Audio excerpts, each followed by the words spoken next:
My name is Agent Marcus Reyes, badge number 2847, United States Border Patrol, Tucson Sector. I've been patrolling the Arizona-Mexico border for 14 years, and I've seen things that would make most people question whether they're built for this job. Heat exhaustion deaths, cartel violence, human trafficking operations that turn your stomach, smugglers who'll abandon families in the desert without water. I've pulled bodies out of arroyos, tracked criminals through terrain that'll kill you in 6 hours without shade, and I've made peace with the fact that this stretch of the Sonoran Desert keeps more secrets than it reveals. Before I tell you what happened on Christmas Eve 2023, before I explain why I can no longer hear church bells without feeling that cold pressure behind my eyes, I need you to understand something very clearly. If you're watching this and you live anywhere near the border, if you've ever driven through southern Arizona on Interstate 9 between Nogales and Tucson, pay attention. What I'm about to tell you could save your life, or at the very least, it'll make you understand why certain things happen the way they do out here.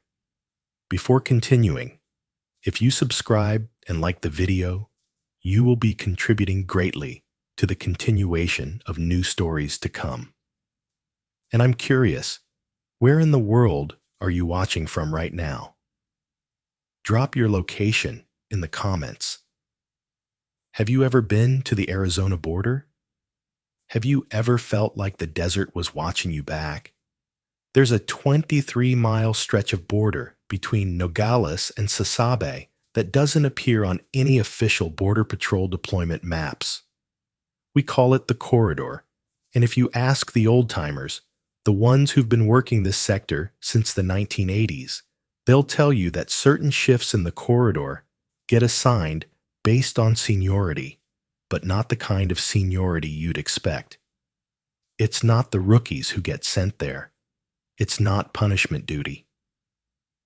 The agents who patrol the corridor are chosen, though nobody will say exactly who does the choosing or what the criteria are.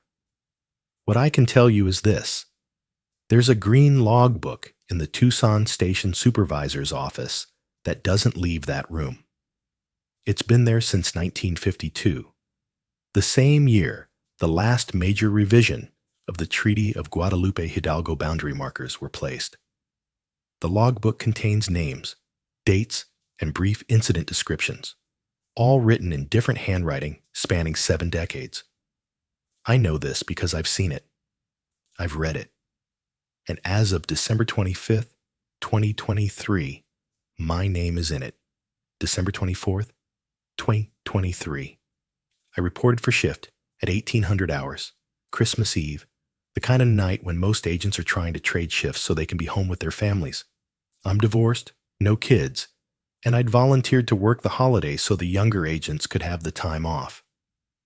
My supervisor, a man named Richard Castillo, who'd been with Border Patrol for 31 years, called me into his office before I headed out.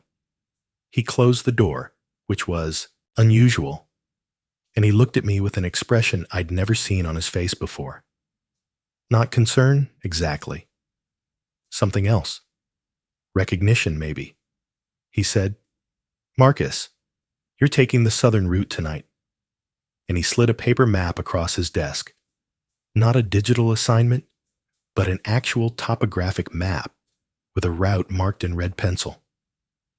The route ran along a series of old ranch roads and BLM land boundaries that roughly paralleled the border fence, covering that 23-mile stretch I mentioned. I looked at the map and then at Castillo, and I said, "I thought Jenkins had this sector tonight." Castillo shook his head slowly and said, "Jenkins requested reassignment 2 days ago. You're it." Then he opened his desk drawer and pulled out that green logbook, and he turned it to face me. He said, "I need you to read the last 3 entries." The logbook was old, the kind with marbled binding and thick yellowed pages covered in handwritten notes. The most recent entry was dated August 15, 2021, written by an agent named Sarah Vega. It said, 3 subjects, Mexican nationals, encountered at mile marker 7 at 0247 hours. Subjects reported being followed by singing children for approximately 2 hours. Subjects exhibited signs of severe dehydration despite carrying adequate water. All 3 requested immediate return to Mexico rather than processing. Psychological eval recommended. The entry above that was dated December 24, 2018, exactly 5 years before my shift, written by someone named Thomas Ruiz. It said, Solo Patrol, Christmas Eve. Encountered procession of approximately 40-50 individuals at mile marker 12 at 2330 hours. Individuals were singing in Latin. No tracks found upon investigation. Vehicle electronics failed for 17 minutes. Mass confirmed for midnight at San Xavier Mission. All attendees accounted for. Discrepancy remains unexplained. The third entry I read was from December 24th, 2013, another Christmas Eve, written in shaky handwriting by Agent Robert Mendoza. It said, they're not crossing the border. They're using it. The boundary is a threshold. Maintain distance after 2300 hours. Do not engage. Do not follow the singing. That was all it said. I looked up at Castillo and said, What is this? What am I reading here? Castillo closed the logbook and put it back in his drawer, and he said, The corridor has a history, Marcus. A long one. Longer than Border Patrol. Longer than the border itself. The OODM knew about it. The Spanish missionaries knew about it. Every agent who's worked this sector long enough learns about it eventually. You've been here 14 years. You've seen the reassignment requests from good agents who couldn't give a clear reason why they wanted to transfer. You've noticed that certain areas always have delayed response times, that certain mile markers show up in reports more than statistics would predict. I had noticed those things, actually, but I'd always attributed them to terrain difficulties, communication dead zones, the usual problems that come with patrolling remote desert. Castillo continued, Tonight is December 24th. The corridor is most active on Christmas Eve. I'm assigning you to patrol it because you're one of the few agents I trust to handle what you might encounter with professionalism and discretion. You'll drive the route, you'll maintain radio contact every 30 minutes, and you'll document anything unusual. But Marcus, and he leaned forward when he said this, if you see a procession, if you hear singing, do not approach. Do not attempt to engage. Maintain your distance and observe only. Is that clear? I wanted to ask him what the hell he was talking about, what kind of Christmas Eve ghost story bullshit this was. But the expression on his face stopped me. Richard Castillo was not a man who dealt in superstition. He was practical, rational, a by-the-book supervisor who'd built his entire career on following procedures and maintaining order. If he was telling me this with complete seriousness, then something in the corridor had earned that seriousness. I said, Clear, and I took the map. He walked me to the door, and just before I left, he said one more thing. He said, Your grandfather worked this sector in the 1970s, didn't he? I nodded. My grandfather, Tomas Reyes, had been Border Patrol before it became part of Homeland Security, back when it was still INS. He'd worked the Tucson sector for 25 years before retiring in 1994. Castillo said, Ask him about the corridor when you get a chance. He'll remember. Then he handed me a small St. Christopher medal, the kind you'd get at any Catholic gift shop, and he said, Keep this in your vehicle. Not for you, for them. I left the station at 1830 hours, drove south on Interstate 19, and took the exit near Tumacacori National Historical Park.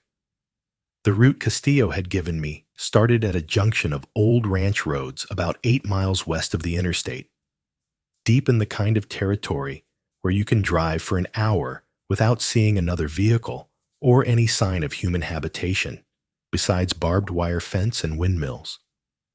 The sun was setting, turning the desert into bands of deep orange and purple, the saguaros standing like sentinels against the sky.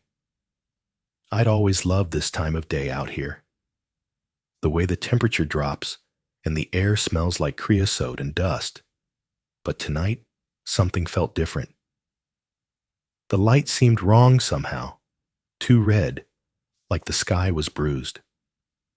I keyed my radio and checked in with dispatch, confirmed my location and route assignment, and began the patrol heading west along the fence line. The border fence in this section is old, the kind put up in the 1990s, steel posts with mesh wire running between them, more symbolic than actually effective at stopping determined crossers. Beyond it, the Mexican side of the border looked exactly like the American side. The same desert, the same mountains in the distance, the same vegetation. Just arbitrary lines on a map that meant everything and nothing, depending on which side you were born on. Mile marker 1 passed without incident. Mile marker 2, the same. I was driving slowly, my truck's spotlight sweeping the fence line, watching for any signs of recent crossing activity. Cut fences, footprints, discarded water bottles, the usual evidence of human transit through this landscape. The radio crackled periodically with traffic from other sectors, agents checking in, dispatch coordinating responses to sensor hits further east. My sector, the corridor, remained quiet. At mile marker 3, I stopped to investigate what looked like fresh tracks near a wash crossing. I got out of my truck, flashlight in hand, and examined the ground. The tracks were there, boot prints heading north, away from the border, but something about them seemed off. They were too evenly spaced, too perfect, like someone had walked in absolutely precise steps without any natural variation in stride length or foot placement. I followed them for about 50 yards, watching as they led directly north in a perfectly straight line that didn't deviate for terrain or obstacles, and then they simply stopped. Not at a rocky outcrop where tracks might be harder to see. Not at a point where someone might have gotten into a vehicle, just stopped in the middle of open desert floor. The last print was as clear as the others, and then nothing. The sand beyond it was completely undisturbed, showing only the normal wind patterns and small animal tracks you'd expect. I stood there in the growing darkness, my flashlight beam showing that impossible termination point, and I felt something I hadn't felt in years of Border Patrol work. Not fear, exactly, but a deep unease, a sense that I was seeing something that violated basic rules I'd taken for granted. People don't just vanish mid-step. Tracks don't end in open ground. I keyed my radio and reported the finding to dispatch, describing the location and the anomalous nature of the tracks. The dispatcher, a woman named Gloria, who'd been working Tucson sector for 2 decades, acknowledged my report and then said something that made my skin prickle. She said, "Marker 3, northbound tracks, terminating with no exit point. Noted. Are you seeing anything else unusual at this time?" The way she said it, the lack of surprise in her voice, suggested she'd heard this exact type of report before. I said, "Negative, just the tracks." And she said, "Continue your patrol, Agent Reyes. Maintain standard check-in intervals." I got back in my truck, and as I pulled away from mile marker 3, I glanced at the map Castillo had given me. Someone had written in small pencil notation next to marker 3, Terminus point, variable dates. Mile marker 5 was the location of an old ranch gate, long abandoned. The wood weathered gray and hanging crooked on rusted hinges. I slowed as I approached, following protocol to check all potential crossing points, and my headlights illuminated something that made me stop completely.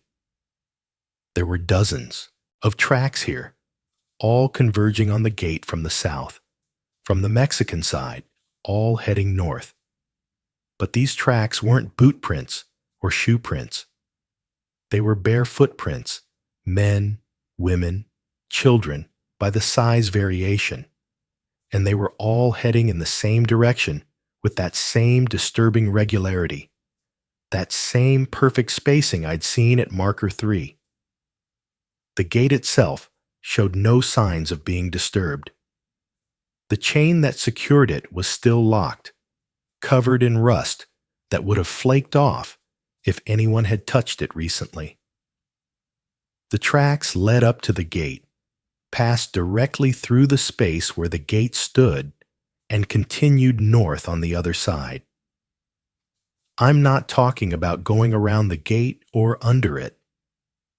The tracks went through the gate as if the physical barrier simply didn't exist for whoever had made them. I got out of my truck again, my heart rate elevated now, and I examined the tracks more closely. They were fresh, the edges sharp and clear, made recently enough that the wind hadn't softened them yet. I took photographs with my phone, documented the scene, and then I did something I probably shouldn't have done.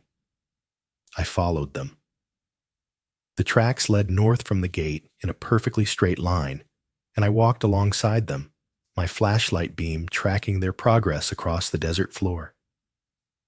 After about 200 yards, I heard something that stopped me cold. Singing. It was faint, coming from somewhere ahead of me in the darkness, and it was in Latin. I'm not Catholic anymore. Haven't been since my mother's funeral in 2015, but I grew up going to Mass every Sunday at San Xavier del Bac Mission, and I recognized the melody even if I couldn't remember all the words. It was Adeste Fideles, O Come All Ye Faithful, being sung by multiple voices in harmony, men and women and children all singing together. The sound was beautiful and terrible at the same time, echoing across the empty desert with a clarity that shouldn't have been possible in open air, each note hanging longer than physics should allow. I remembered what Castillo had said, "Do not approach. Do not attempt to engage." I backed away from the tracks, returned to my truck, and keyed my radio. I said, "Dispatch, Agent Reyes at mile marker 5. I'm hearing singing, multiple voices, Latin hymns. I have visual confirmation of tracks, but no visual on the subjects, requesting guidance." There was a long pause, longer than normal radio protocol, and then Gloria's voice came back, but she sounded different now, more formal, like she was reading from a script. She said, "Agent Reyes, maintain your current position. Do not pursue the sounds. Do not attempt visual contact. Document what you hear, but do not cross the fence line. Do you copy?" I said, "Copy. Dispatch. I'm holding position at marker 5. The singing continued, growing neither louder nor softer, maintaining the same impossible volume and clarity. I stood next to my truck, recording the sound on my phone, watching the darkness to the north where the tracks led. And then I saw them. They appeared as lights at first, dozens of small flames moving through the darkness in a procession. And as they came closer, I could see that they were candles, being carried by figures I couldn't quite make out clearly. The singing was coming from these figures, and they were walking in a line, following the exact path of the tracks I documented, moving with that same mechanical regularity. I raised my binoculars, trying to get a better look, and what I saw through the lenses made my hands shake. The figures carrying the candles were people, or had been people, dressed in clothing from different time periods. I saw a Spanish colonial dress, the kind missionaries would have worn in the 1700s. I saw simple peasant clothing that could have been from any era. I saw a modern dress, jeans, and t-shirts, and sneakers. I saw what looked like indigenous O'odham traditional clothing, and I saw what were unmistakably 1940s era suits and dresses. All of these people, or things that looked like people, were walking together in formation, singing in perfect unison, their candles burning with steady flames that didn't flicker in the desert wind. I zoomed the binoculars in on the face of the nearest figure, a woman in what looked like 1950s era clothing, and I immediately wished I hadn't. Her face was wrong, not deformed, not monstrous, but wrong in a way that's hard to describe.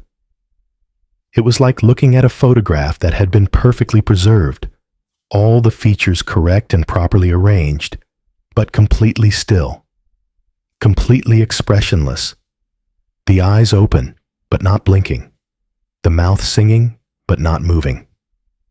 She was there and not there simultaneously, solid enough to carry a candle, but somehow translucent, like I could see the desert behind her through her body if I looked at just the right angle. The procession moved past my position, staying about 100 yards away, heading due north into the desert interior. I counted approximately 60 individuals, all ages, all eras of dress, all singing that same Latin hymn in perfect harmony. The last figure in the procession was a child. Couldn't have been more than 7 or 8 years old, wearing what looked like early 1900s clothing. As the child passed parallel to my position, it turned its head and looked directly at me. I don't know how to explain what happened in that moment of eye contact. It wasn't threatening. It wasn't malicious. It was worse than that. It was recognition. The child's face held the same preserved, not quite alive quality as the woman I'd seen, but its eyes moved, tracking me with perfect awareness. And then it smiled. Not a child's smile, but something that understood things no child should understand. Something ancient wearing a child's face. The child raised one hand, still holding its candle in the other, and pointed at me. Not aggressively, just pointing, acknowledging my presence, marking me somehow. Then it turned back to face forward and continued walking with the procession, and the singing began to fade as they moved further into the darkness. Within 5 minutes, the lights had disappeared completely, and the desert was silent again except for the wind and the distant sound of my truck's idling engine. I got back in my vehicle, my hands trembling badly enough that I had trouble holding the radio handset. I reported what I'd seen to dispatch, describing the procession in as much detail as I could manage with my voice shaking. Gloria acknowledged my report with that same formal tone and said, "Agent Reyes, return to mile marker 4 and hold that position. A supervisor is en route to your location. ETA, 45 minutes. Do not continue the patrol route. Do not investigate further. Acknowledge." I said, "Acknowledged," returning to marker 4. I drove back east, away from where I'd seen the procession, and parked at the designated position.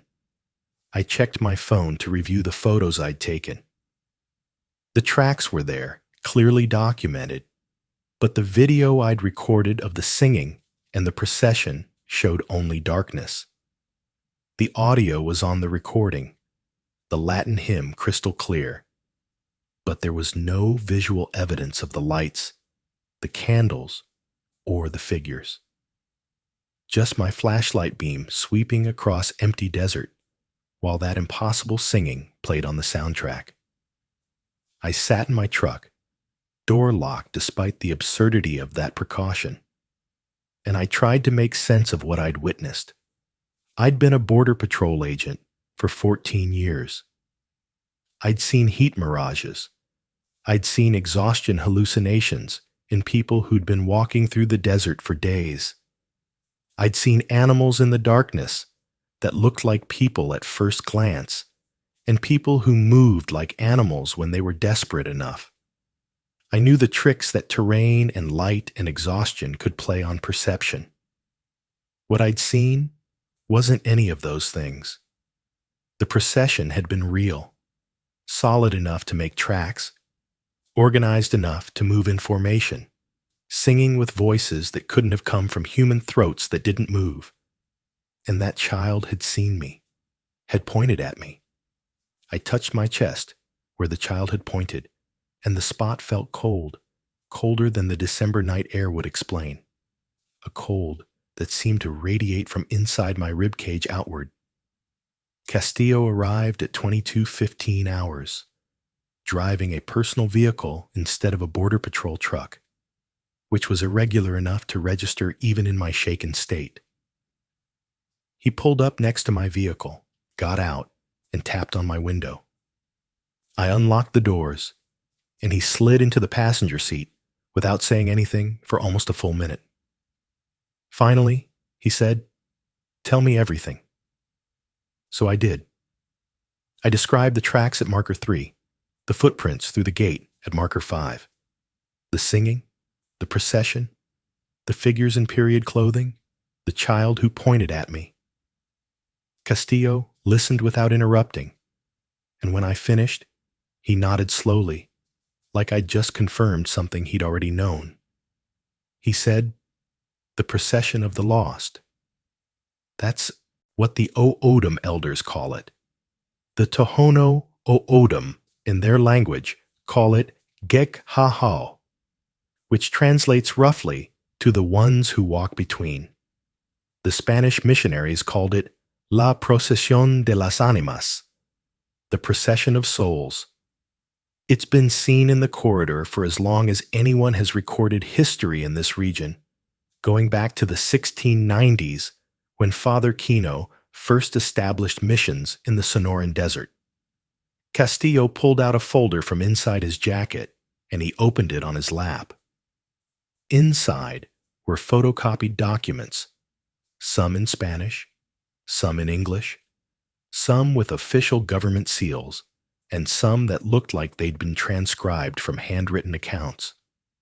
He said, "This is going to sound insane, Marcus, but I need you to listen and actually hear what I'm telling you, because your safety and your sanity depend on understanding this correctly. The border isn't just a political boundary or a line on a map. It's a threshold. There are places all along the 2,000-mile border between the U.S. and Mexico where the boundary exists in layers, where the physical fence or wall or river is marking something deeper, something older. The corridor is one of those places. It's a crossing point that predates human settlement in this region by thousands of years. And the people, or things that look like people, who use it aren't crossing from Mexico into the United States. They're crossing from somewhere else into here, into our reality, into our timeline." I started to object, to say that this sounded like campfire stories meant to scare rookies. But Castillo held up his hand. He said, "I know how this sounds. I had the same reaction when my supervisor told me 15 years ago. But listen to the evidence. The procession has been documented consistently since the 1690s. Same phenomenon, same description, same route.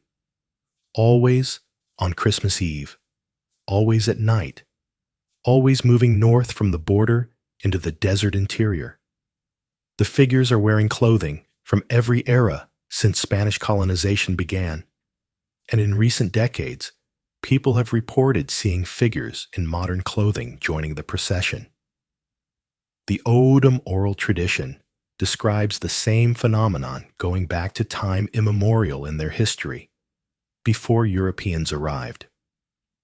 Their tradition says the crossing happens because the boundary between the land of the living and the land of the dead becomes thin in certain places, and the corridor is one of those thin places. The dead walk north every Christmas Eve, following an ancient path to some destination that nobody living has ever found.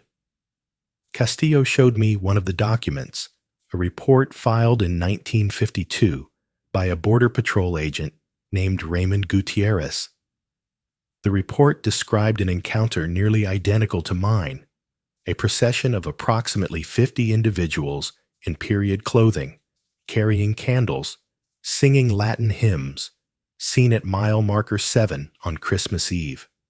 Gutierrez had attempted to approach the procession, had called out to them identifying himself as Border Patrol, and when he got within 50 feet, all the figures had turned to look at him simultaneously. He wrote that they smiled at him, all of them at once, and one of them, a man in Spanish colonial military uniform, had spoken to him in archaic Spanish that Gutierrez barely understood. The figure had said, according to the report, "We walk the old road. We honor the old covenant. Do not follow. Do not join. Not yet." Gutierrez had returned to his vehicle, and when he looked back, the procession had vanished completely. His vehicle electronics had failed. His watch had stopped.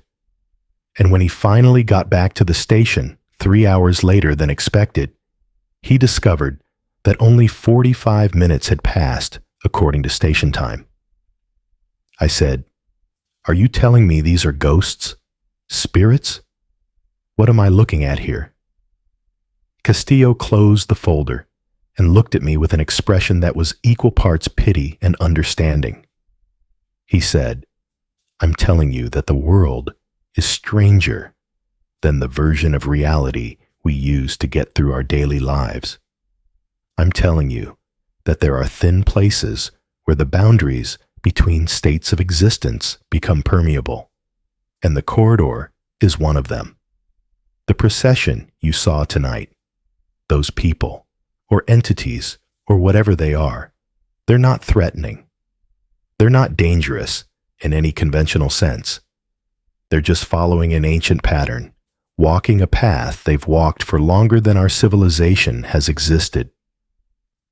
The Oodum elders believe their souls in transition, moving from one state of being to another, and Christmas Eve, the longest night of the year astronomically and the night of sacred significance in Christian tradition, is when the threshold is most open. The danger isn't from them. The danger is in following them, in trying to join the procession before your time, in crossing the threshold when you're not meant to cross it yet." I said.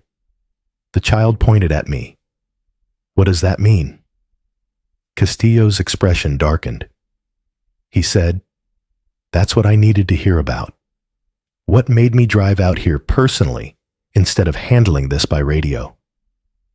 When a figure in the procession acknowledges your presence, when they point at you or speak to you, or make direct eye contact, it means you've been marked.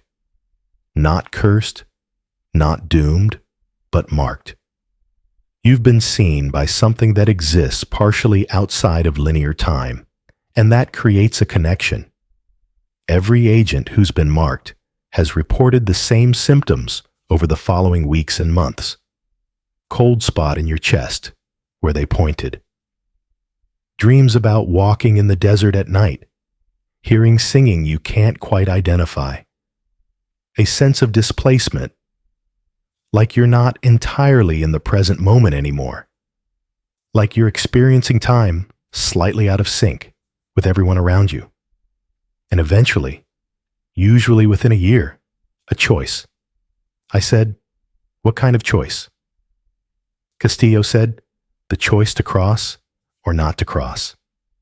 The marked agents, the ones who've been acknowledged by the procession, they report that on certain nights, usually Christmas Eve, but sometimes other significant dates, they feel a pull, a compulsion to drive out to the corridor, to walk into the desert, to follow the singing.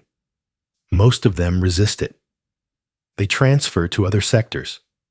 They retire early. They move away from the border entirely. A few don't resist. A few follow. And those few are never seen again, not in any conventional sense. He paused, then added, but their names appear in the records. Future agents report seeing figures in the procession wearing Border Patrol uniforms from different eras. We think the ones who followed, the ones who crossed, became part of it, part of the procession, part of the ancient pattern. I sat there in my truck, the heater running, the dashboard lights casting a green glow over Castillo's face, and I tried to process what he was telling me. I said, why me? Why did the child point at me specifically? Why not any other agent who's patrolled the corridor? Castillo said, I don't know for certain, but I have a theory. Your grandfather, Tomas Reyes, he patrolled the corridor extensively in the 1970s and 1980s. He was one of the first agents to document the procession systematically, to keep detailed records of sighting dates and times and descriptions. He was also marked. The green logbook has 3 entries in his handwriting, spanning from 1973 to 1991. The last entry he wrote was dated December 24th, 1991, the year before he retired. It says, saw my father in the procession tonight. He was wearing his wedding suit from 1948. He smiled at me. He's been dead since 1965. I understand now. We all cross eventually. The procession is patient. My hands were shaking again, and this time it wasn't from fear, but from the enormity of what Castillo was implying. My grandfather had never spoken about supernatural experiences, never mentioned seeing anything unusual in his work. He'd been a quiet man, practical, religious in the way cultural Catholics are religious, attending Mass on holidays and observing traditions without making a show of faith. But I remembered something he'd told me when I was considering joining Border Patrol, a warning I hadn't fully understood at the time. He'd said, the desert keeps its secrets, mijo, and sometimes those secrets keep you. I'd thought he meant the harsh reality of border work, the things you see that change you, the tragedies you witness that you can't talk about with civilians. Now, I wondered if he'd meant something more literal. Castillo said, I'm going to give you the same advice I've given the handful of other marked agents I've supervised over the years. First, document everything. Keep a private journal of any unusual experiences, any dreams, any sense of temporal displacement, any times you feel the pull toward the corridor. Second, never patrol the corridor alone on Christmas Eve again. We'll arrange your schedule accordingly. Third, talk to your grandfather. Ask him directly about what he saw, what he experienced, what choice he made. He's still alive, still lucid, and he might be able to give you guidance that I can't. Fourth, and this is the most important, remember that you always have a choice. The procession doesn't force anyone to join. It invites, it calls. But the choice to answer that call is always yours. He reached into his jacket pocket and pulled out another St. Christopher medal, identical to the one he'd given me earlier, and he pressed it into my hand. He said, "This is from your grandfather. He asked me to give it to you if you ever got marked. He said you'd understand when the time came." I looked down at the medal, a simple silver disc with the image of St. Christopher carrying the Christ child across the river, the patron saint of travelers. My grandfather had worn one exactly like this for as long as I could remember, and when I was a child, I'd asked him why. He'd said, "Because we're all crossing something, mijo. We're all trying to get from one shore to another, and sometimes we need help carrying what we're meant to carry." I closed my hand around the metal, and the cold spot in my chest seemed to ease slightly, not disappearing, but becoming less insistent, like a constant pressure that had briefly relented. Castillo said, "Keep that on you at all times. It won't prevent the call, won't make you invisible to the procession, but it might help you remember who you are when the pull gets strong. It's a reminder that you're still among the living, still on this side of the threshold, still walking your own path." We sat in silence for several minutes, and then Castillo said, "I'm going to officially end your patrol for tonight.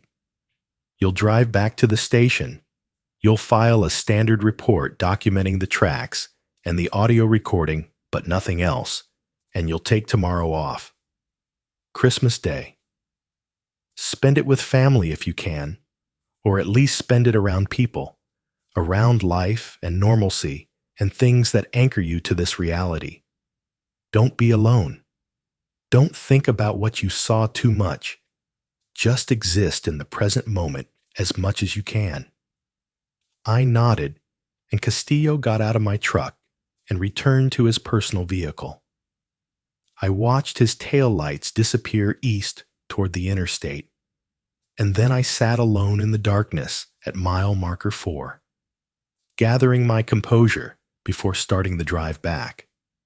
I looked north, toward where I'd seen the procession, and I could have sworn I saw a faint glow on the horizon, like distant candlelight, but it could have been stars, or a ranch light, or my imagination painting patterns in the darkness.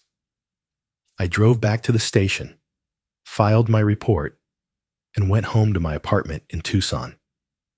I didn't sleep that night.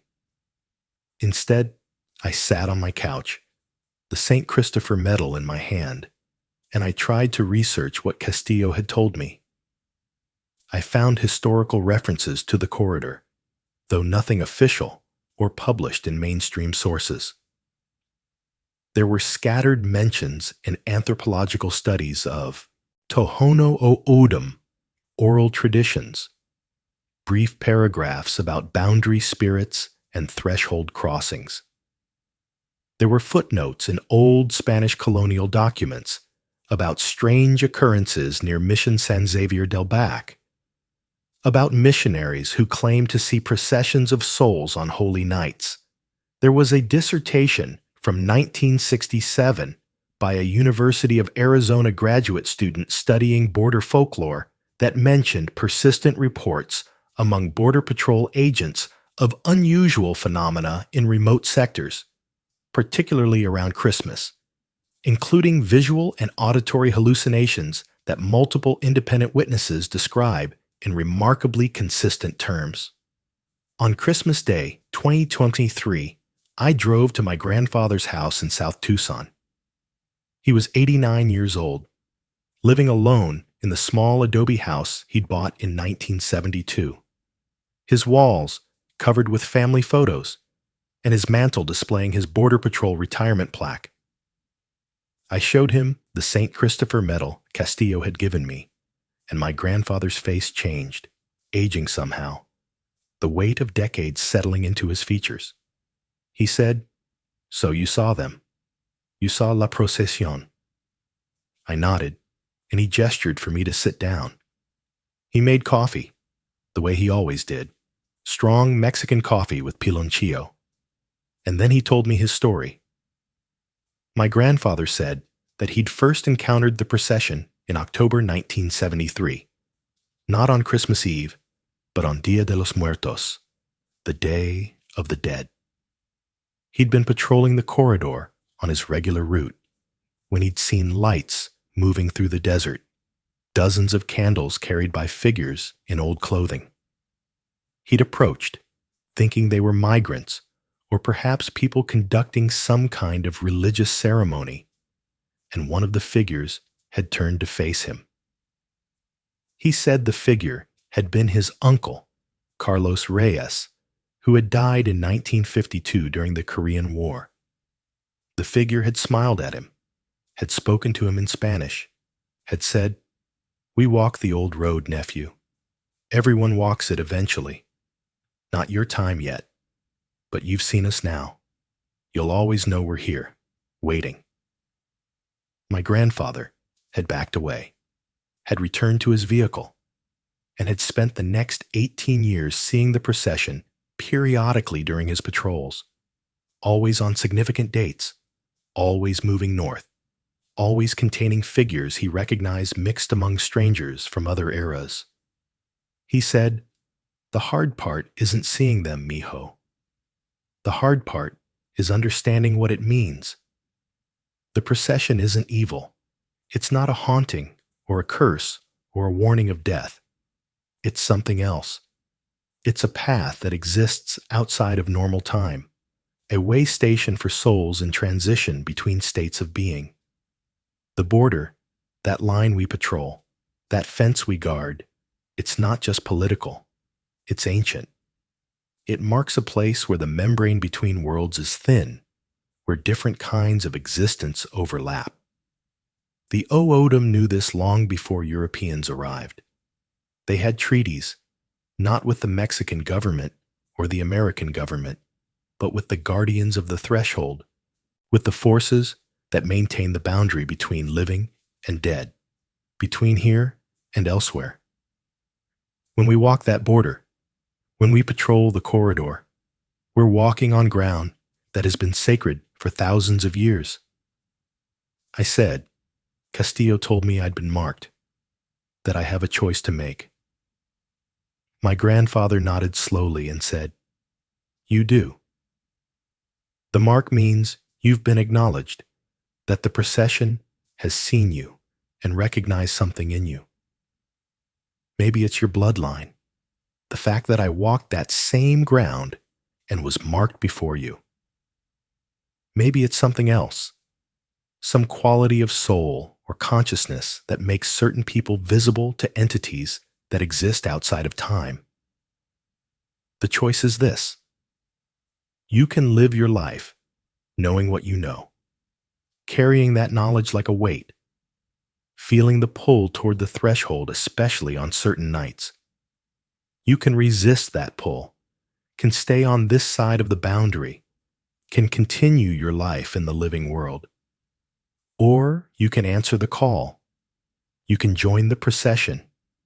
You can cross the threshold and become part of that ancient pattern, walking between worlds, existing in all times simultaneously rather than linearly progressing through time like the rest of us." I said, "You resisted. You stayed here." He smiled, a sad smile that held decades of complicated emotion, and he said, "I stayed here because I had family, because I had you and your father and your sisters to raise and protect. I stayed here because I believed my duty was to the living, to the people still walking this side of the threshold. But I won't lie to you, mijo.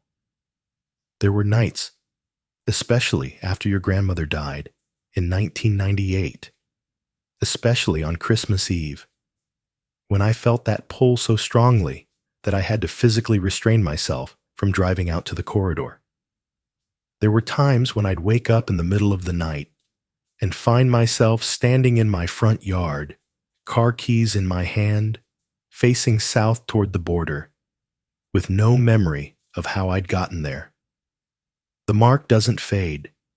The call doesn't stop. You just learn to live with it, to acknowledge it without answering it, at least not yet, at least not until it's truly your time." My grandfather reached across the table and took my hand, his grip still strong despite his age, and he said, "I'm going to tell you something that might frighten you, but you need to hear it. When I saw my father in the procession in 1991, when I saw him walking with the others in his wedding suit, I understood something. The procession isn't just souls of the dead. It's souls in transition, and transition can mean many things. Some of them are dead in the conventional sense, their bodies buried or cremated, their linear lives ended. But some of them are alive somewhere else, in some other timeline or dimension or state of existence that we don't have words for.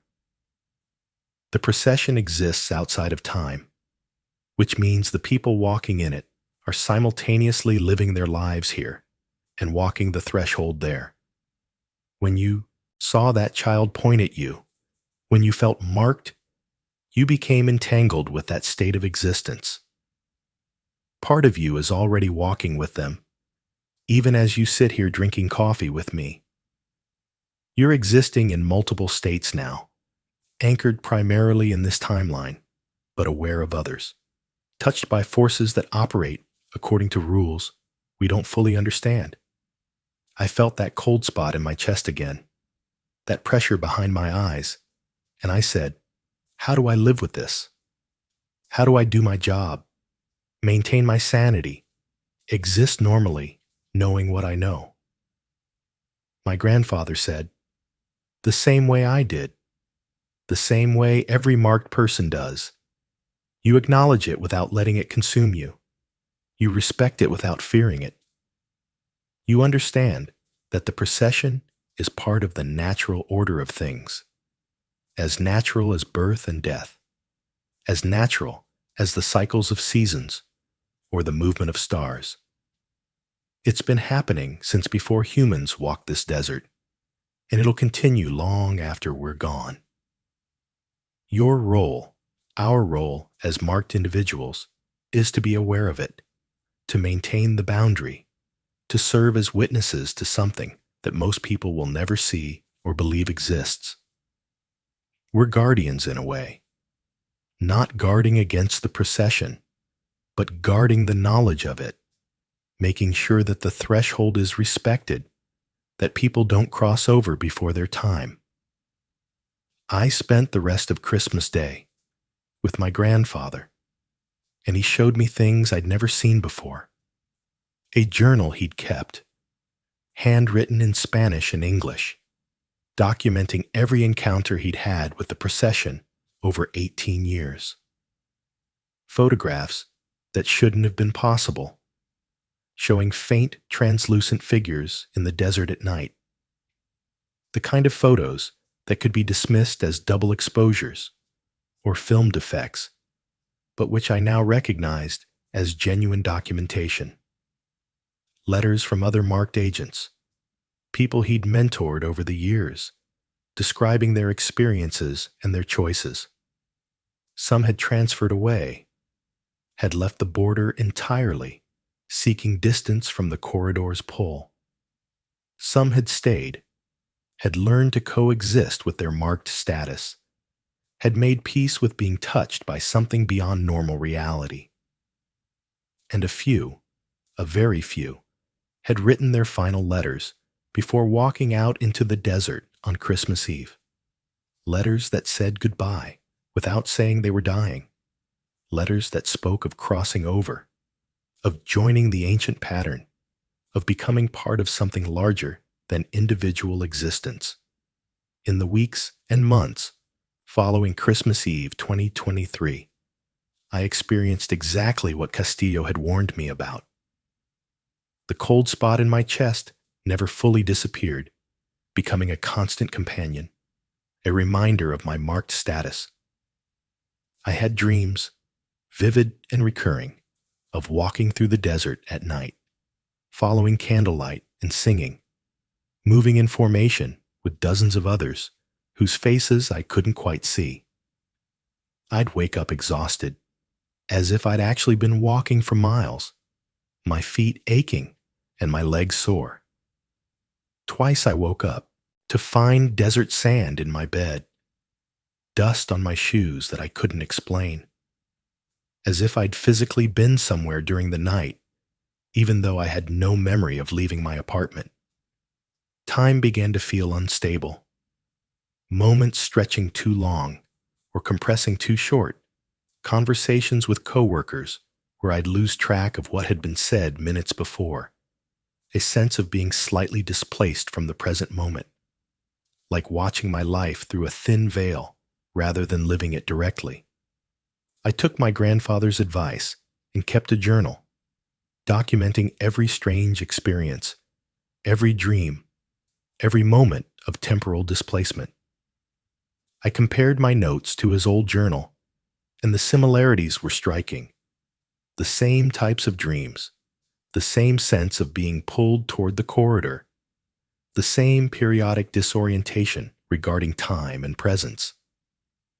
I continued working Border Patrol, but Castillo arranged my schedule so that I never patrolled the corridor alone, and never on Christmas Eve or other significant dates that seemed to trigger stronger experiences. I attended Mass sometimes, not regularly, but enough to maintain a connection to the traditions my family had always observed. And I found that being in church, especially during evening services, when the candles were lit and the choir sang, brought a strange comfort mixed with unease.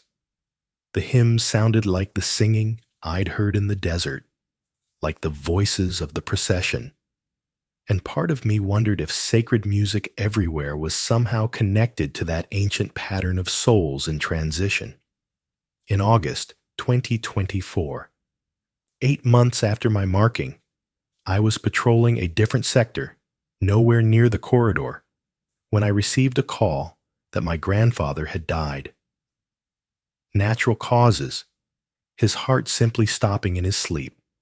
Exactly the kind of peaceful death you'd hope for an 89-year-old man. I drove to his house, helped my father make arrangements, and when we were cleaning out his belongings, I found a letter addressed to me, dated December 25th, 2023, the day I'd visited him after seeing the procession. The letter was sealed, with instructions written on the envelope, to be opened by Marcus only after my crossing. I waited until I was alone that night to open it, and this is what it said. Mijo, if you're reading this, then I've finally crossed the threshold I've been standing at for 50 years. I'm not afraid. I'm ready. I want you to understand something that took me decades to fully comprehend. The procession isn't death. It's transformation. It's evolution of consciousness.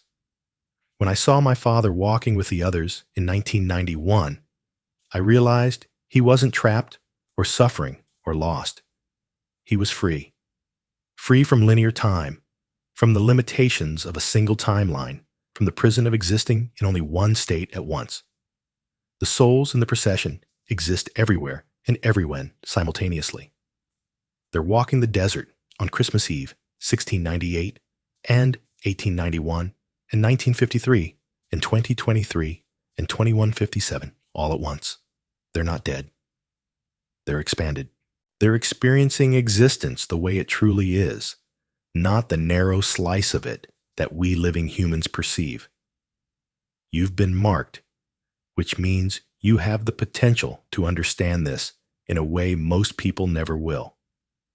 The cold spot in your chest, the dreams, the temporal displacement, those aren't symptoms of sickness or curse.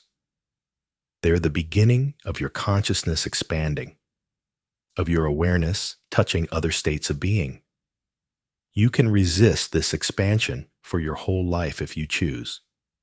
You can stay anchored in linear time, can live and die in the conventional sense. But when your time comes, when you finally do cross, you'll join the procession. You'll become part of that ancient pattern.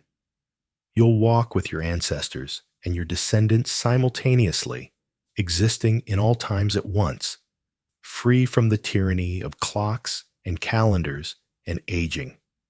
I'm writing this letter on Christmas Day 2023, but I know I'll see you again on Christmas Eve at some point in what you'll perceive as your future.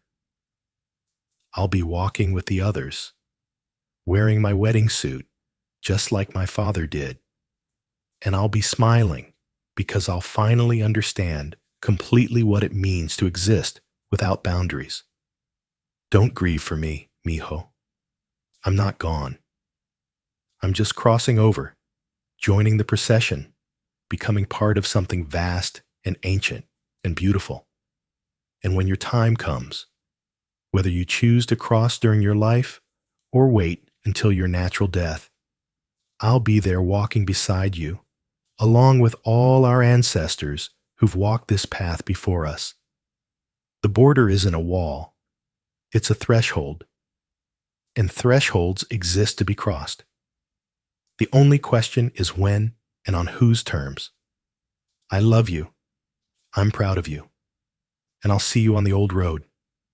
Your grandfather, Tomas Reyes. I read that letter 3 times, sitting in my truck outside my grandfather's house, and I understood finally what Castillo had meant about the choice being mine. My grandfather had lived 50 years with his marking, had raised a family, had served his community, had existed fully in the living world while carrying the knowledge of what waited beyond the threshold. And then, when his time came, he'd crossed over willingly, ready to join that ancient procession of souls. I folded the letter carefully and put it in my wallet next to the St. Christopher medal, 2 reminders of the path I was walking and the choice I'd eventually have to make. It's been almost a year now since Christmas Eve 2023. I continue working Border Patrol, though I've requested and received a transfer to a different sector, away from the corridor, creating some physical distance from that thin place where reality becomes permeable. The cold spot in my chest persists, the dreams continue, and the sense of temporal displacement has become my new normal, something I've learned to function with rather than fight against. I've spoken with 2 other marked agents that Castillo connected me with, people who've been living with this awareness for years, and their experiences mirror mine. We formed an informal support network, not quite a group, but a loose association of people who understand what it's like to exist partially outside of linear time, to be aware of the procession and the threshold, and the ancient patterns that most people will never perceive. On Christmas Eve 2024, I didn't work. I stayed home, doors locked, television on for company, doing everything I could to anchor myself to the present moment and resist the pull toward the corridor. But at 2330 hours, exactly the time when multiple reports had documented the procession appearing, I felt that pull so strongly that I had to grip the arms of my chair to keep from standing up. The cold spot in my chest became ice, spreading outward through my ribcage, and I heard singing, faint but unmistakable, coming from no direction and every direction simultaneously. Latin hymns, multiple voices in harmony, the same music I'd heard that night in the desert. I closed my eyes and focused on breathing, on staying present, on remembering who I was and where I was, and what I'd chosen to remain among the living. The pull lasted for approximately 40 minutes, and then it gradually faded, the singing becoming distant and then silent, the cold in my chest receding to its usual manageable level. When I opened my eyes, there was a candle burning on my coffee table, a simple white votive candle in a clear glass holder, even though I don't own candles, and my front door was still locked. Next to it was a small white stone, smooth and round, the kind you'd find in a riverbed. I picked up the stone, and it was cold. So cold, it almost burned to touch, and on one side someone had carved a symbol, a spiral with a line through it, the ancient Owodum symbol for the path between worlds. I knew without being told that this was a message from the procession, an acknowledgement that they knew I'd resisted the call, a reminder that the path remained open whenever I chose to walk it. I kept the stone. I keep it with me always, along with my grandfather's letter and the St. Christopher medal. These 3 objects have become my talismans, my anchors to this reality, my reminders of what I'm choosing every day by remaining on this side of the threshold. And I know, with absolute certainty, that someday I'll cross over. Someday, whether during my life or at its natural end, I'll answer the call. I'll walk out into the desert on Christmas Eve, or Dia de los Muertos, or some other thin night, and I'll join the procession. I'll see my grandfather walking in his wedding suit. I'll see all the ancestors who came before, and I'll become part of that ancient pattern of souls in transition, existing in all times simultaneously, free from the limitations of linear existence. But not yet. Not tonight. Tonight, I'm still here, still among the living, still serving as a witness to something most people will never see or believe exists. I'm still a Border Patrol agent, still patrolling boundaries, both physical and metaphysical, still maintaining the thin line between order and chaos, between the known and the unknowable. The corridor continues to exist, the procession continues to walk, and people continue to cross the threshold when their time comes. And I continue to document, to remember, to carry this knowledge forward, so that when the next agent gets marked, when the next person sees the candles and hears the singing, they'll know they're not alone, they're not insane, and they have a choice about when and how they answer the call. If you're watching this, and you live near the southern border, if you've ever driven through the Sonoran Desert on Christmas Eve and seen lights in the darkness that shouldn't be there, if you've heard singing in Latin echoing across empty land, you've witnessed what I've witnessed. The procession is real. The threshold is real. The ancient patterns that govern existence beyond our narrow perception of reality are real. You can choose to dismiss this as folklore or hallucination, or the ravings of someone who spent too much time alone in the desert. Or you can acknowledge that the world contains more mystery than our daily lives typically reveal, that there are thin places where the boundaries between states of existence become permeable, and that some of us are marked to witness these mysteries and carry the knowledge forward. The border isn't just a political boundary. It's a threshold between worlds, between times, between states of being. And every Christmas Eve, La Procesión de las Ánimas walks the old road, carrying candles through the darkness, singing hymns in voices that echo across centuries, following a path that existed before humans walked this desert and will continue long after we're gone. They're not lost. They're not suffering.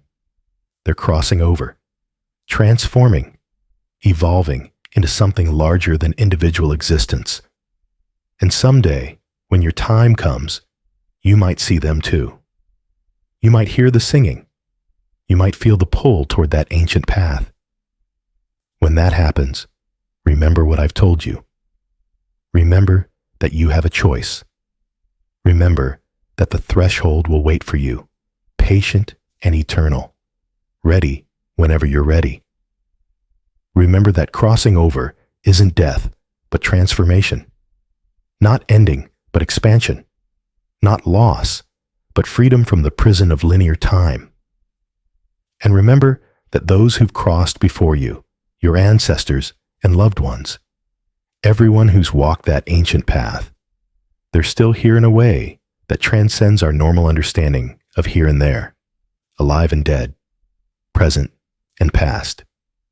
My name is Agent Marcus Reyes, badge number 2847, United States Border Patrol, and I am marked. I walk the boundary between worlds. I witness what others cannot see.